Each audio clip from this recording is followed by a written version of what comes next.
ఎక్కడికైనా వెళ్తున్నావా? వెళ్తున్నాం కాదు, వెళ్ళాలనుకుంటున్నాను. మీరో మంచి నిర్ణయం తీసుకుంటే. అర్థం కాలేదు. గౌతమ్ గారు, జీవితం చాలా చిన్నది. అందులో కొంతమందికి కోరుకున్నవి దొరుకుతాయి. వాళ్ళు అదృష్టవంతులు. కొంతమంది ఎంత ఆశపడినా అందని ద్రాక్షలాగా, ఎండమావిలాగా ఏమీ దొరకవు. వాళ్ళు దురదృష్టవంతులు. కానీ మీరు అదృష్టం అనే దారిలో దురదృష్టంతో కలిసి ప్రయాణించాలనుకుంటున్నారు. అహల్య గారు, మీరేం చెప్పాలనుకుంటున్నారో సూటిగా చెప్పండి. నేను ఈ ఇంట్లో నుంచి, మీ జీవితంలో నుంచి వెళ్ళిపోదామనుకుంటున్నాను. దానికి మీ పర్మిషన్ కావాలి. కారణం? నా జీవితం బావుండాలి అని మీరు కోరుకున్నప్పుడు మీ జీవితం బావుండాలని నేను అనుకోవాలి కదా. తప్పులేదు.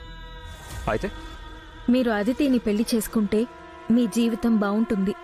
మరి మనకు జరిగిన పెళ్లి? అది నన్ను కాపాడ్డానికి ఆవేశంలో తీసుకున్న నిర్ణయం. ఇందిరాగారికిచ్చిన మాట నిలుపుకోవడానికి చేసిన త్యాగం. గౌతమ్ గారు, మీరు చాలా మంచివారు. మీరు బావుండాలి.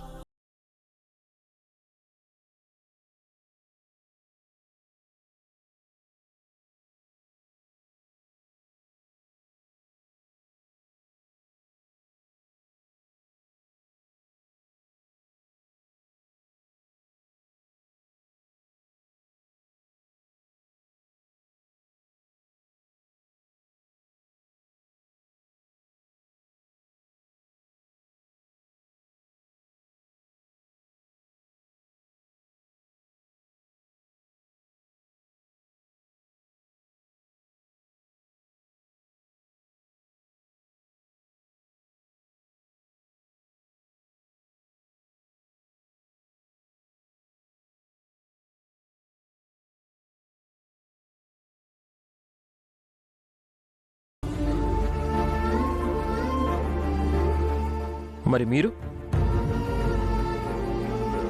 అమ్మా నాన్న లేనప్పుడు ఎలా బతకాలా అనుకున్నాను.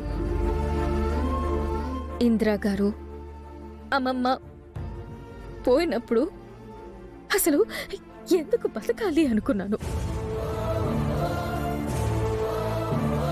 ఇప్పుడు బతికే ఉన్నానా అనిపిస్తుంది. అలాన్ని చావనండి. ఇది మీరు కాపాడిన ప్రాణం. ఖచ్చితంగా కాపాడుకుంటాను.